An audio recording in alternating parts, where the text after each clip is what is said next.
Hello दोस्तों। स्वागत है हमारे नए वीडियो में। आज की वीडियो में हम लोग एक रोमांटिक ड्रामा मूवी का एक्सप्लेन करने वाले हैं, लेकिन वीडियो शुरू करने से पहले चैनल को सब्सक्राइब कर ले आगे आने वाली अमेजिंग मूवी एक्सप्लेनेशन के लिए। इस मूवी की शुरुआत एक बस को दिखाने से होती है, जिसमें जोवेन नाम का एक नेवी ऑफिसर बैठकर अपनी मंजिल की तरफ जा रहा था। तभी ऑफिसर की नजर खिड़की से बाहर जाती है। वहां वह एक लड़की को भागता हुआ देखता है, जिसके पीछे कुछ लफंगे पड़े हुए थे। जोवेन उस लड़की की मदद करने के लिए उसके पास जाता है। वो लोग जैसे ही जोवेन को गन के साथ आता हुआ देखते हैं, वो लफंगे यहाँ से भाग जाते हैं। जोबन के पूछने पर वह लड़की अपना नाम सेनोरा बताती है कि क्योंकि जोविन एक नेवी ऑफिसर था, इसलिए वो लड़की उसे यूनिफॉर्म में देखकर उसकी तरफ अट्रैक्ट होने लगती है। इसके बाद वो उसे अट्रैक्ट करने के लिए उसे अपने साथ घपाघाप को ऐसा लगता है जैसे यह लड़की पागल है, और वो इस लड़की के बातों पर ज्यादा ध्यान ना देते हुए अपने बस की तरफ आगे बढ़ने लगता है। तभी वो लड़की फिर से एक बार जोवेन को सेड्यूस करने की कोशिश करती है। यह देखकर जोवेन के भी सटक जाती है, और अब वो उस लड़की का पीछा करने लगता है। ये दोनों भागते हुए एक झोपड़ी में आ जाती हैं। यहाँ जोवेन सेनोरा को लेकर एक खंडहर में जाता है और खोपचे में ले जाकर उसकी खूब लेता है। अपने मिशन को कंप्लीट करने के बाद जोबन अपनी मंजिल की तरफ बढ़ता है। अब सेनोरा भी उसके साथ जाना चाहती है, लेकिन जोवेन उससे कहता है, मैं तुम्हें अभी अपने साथ नहीं ले जा सकता हूँ, क्योंकि मैं अभी अपनी बीमार बहन से मिलने के लिए जा रहा हूँ। यहाँ से जाते हुए जोवन एक लॉकेट सेनोरा को देता है। जोवन के दिए हुए इस लॉकेट से सेनोरा बहुत खुश होती है। वहीं दूसरी ओर हम लोग मेरी नाम के एक मेट को देखते हैं, जिसे अपने मालिक से बहुत लगाव था, और वह उसे मन ही मन में चाहती थी, और वह उसे छुप छुप कर अक्सर देखा करती थी। एक दिन जोफिन उससे मिलने के लिए आता है। यहाँ हम लोग ये जानते हैं मेरी ही उसकी बहन है, जिससे मिलने के लिए वो यहाँ आया है। यहाँ से जाते हुए जोवन मेरी को एक लिफाफा देता है, और वो उससे कहता है, तुम इसे माँ को दे देना। जोवन काफी सालों बाद मेरी से मिलने के लिए आया था, और वो तुरंत ही यहाँ से जा रहा था, इसलिए मैरी उसे रोकती है। इसके बाद जोवन यहाँ रुककर उससे बातें करता है। ये लोग झूले में बैठकर यहीं पर नैन मटक्का करते हैं। मैरी के साथ छेड़छाड़ करते हुए जोबन का मूड बन जाता है, और अब वो उसे घपाघाप, लेकिन मेरी साफ साफ मना कर देती है। लेकिन जोबन एक ऑफिसर था, और वह इतनी जल्दी हार मानने वालों में से नहीं था, इसलिए वह उसके साथ जबरदस्ती ही शुरू हो जाता है। मेरी उसके छोटे चेतन का हमले का विरोध करती है, लेकिन कुछ ही देर बाद वो इस भयानक लड़ाई में उसके छोटे चेतन के सामने सरेंडर कर देती है। इनका कार्यक्रम खत्म होने के बाद अब मेरी को गिल्टी फील होता है, और वो जोवेन से कहती है अगर इस बारे में किसी को भी पता चला तब बहुत ही बुरा हो जाएगा।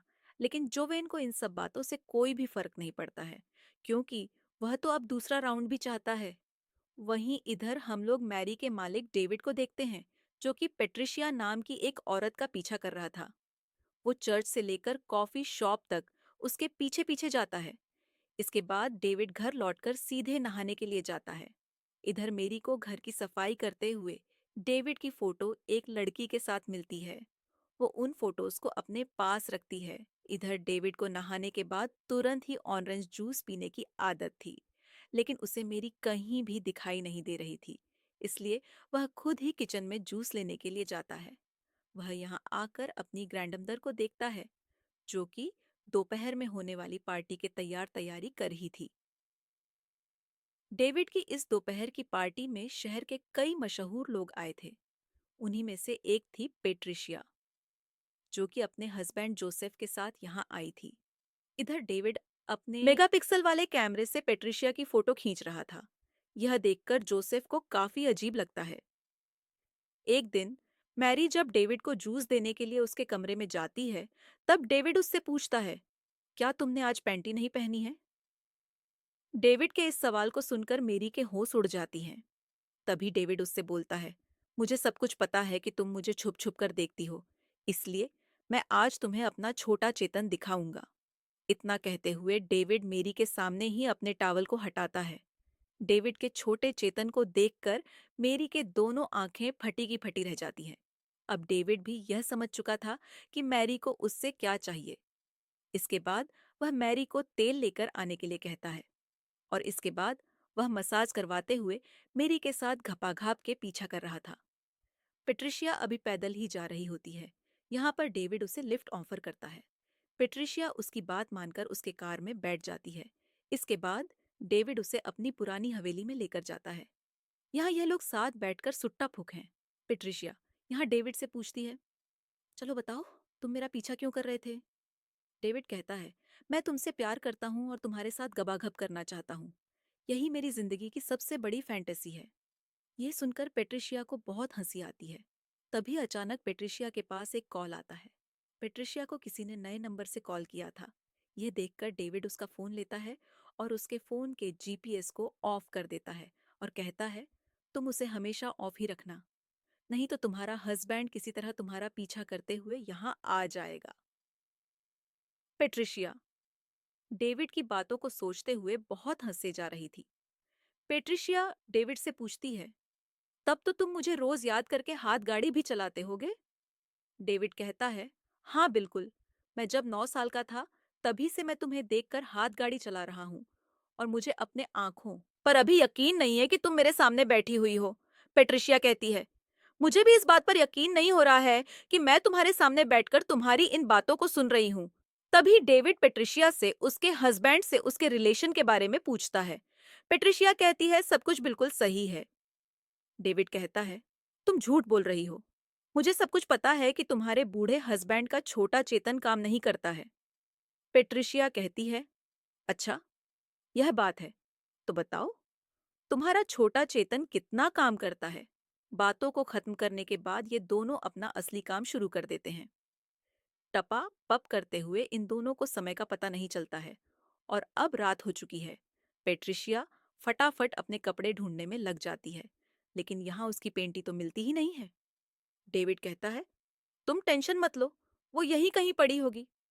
जैसे ही पैंटी मुझे मिलती है, मैं तुम्हारे घर में पहुंचा दूंगा।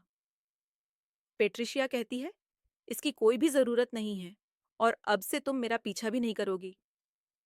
कहीं अगर मेरे हस्बैंड को तुम्हारे बारे में पता चल गया, तब वो तुम्हें गोली से भुनवा देगा। इधर पेट्रिशिया जब अपने घर में पहुंचती है, तब उसका हस्बैंड उससे पूछता है, तुमने अपने फोन का जीपीएस क्यों ऑफ किया था? पेट्रिशिया यहाँ पर झूठ बोलती है। वो कहती है, उसके फोन का बैटरी खत्म हो गया था।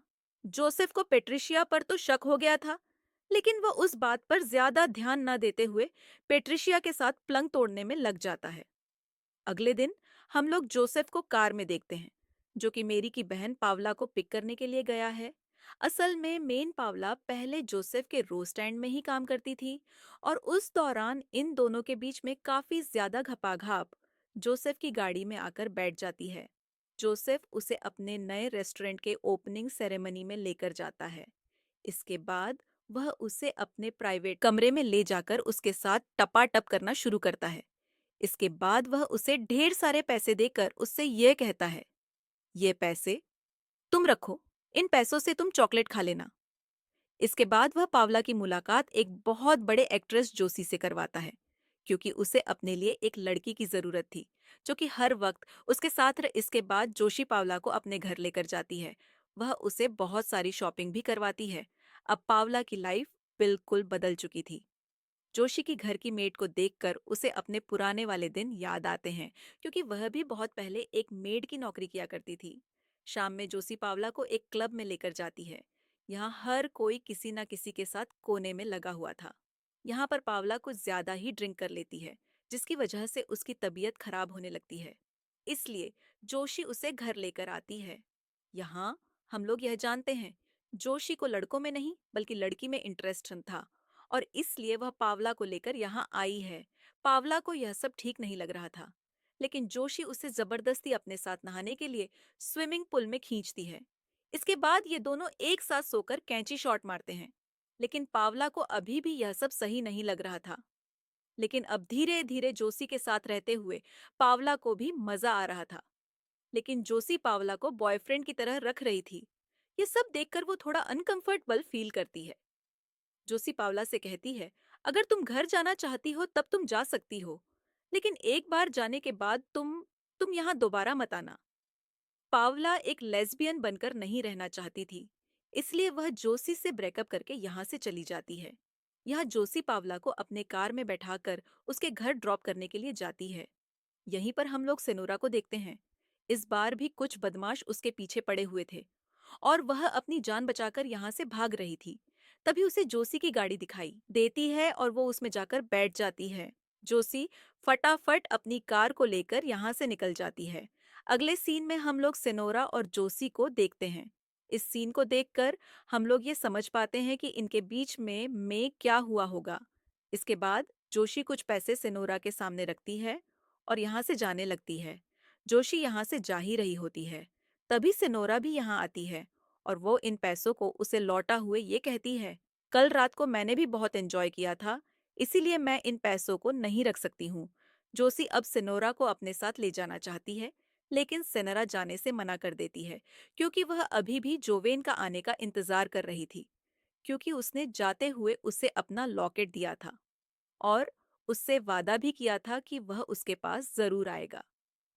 तभी हम लोग जोबन को देखते हैं जो कि अपने हाथों में फूल लिए हुए सेनोरा से मिलने के लिए आता है। उसे देखकर सेनोरा बहुत खुश होती है और वह अब जोवेन के साथ जाने के लिए तैयार हो जाती है। यह देखकर जोशी को बहुत बुरा लगता है, क्योंकि उसने सेनोरा को अपने साथ चलने के लिए लगभग मना ही लिया था। लेकिन तभी जोवेन यहाँ आ गया। अब सेनोरा की खुशी को देखते हुए जोशी भी उसे जोवेन के साथ भेज देती है। यहाँ पर हम लोग जोशी को बहुत उदास देखते हैं, क्योंकि उसे सिनोरा को यहाँ से भेजकर बहुत बुरा लग रहा था। लेकिन सिनोरा तो बहुत खुश थी, क्योंकि उसे अपना प्यार मिल गया था। इन दोनों के साथ यह मूवी यहीं पर खत्म हो जाती है। चैनल को सब्सक्राइब करना ना भूले।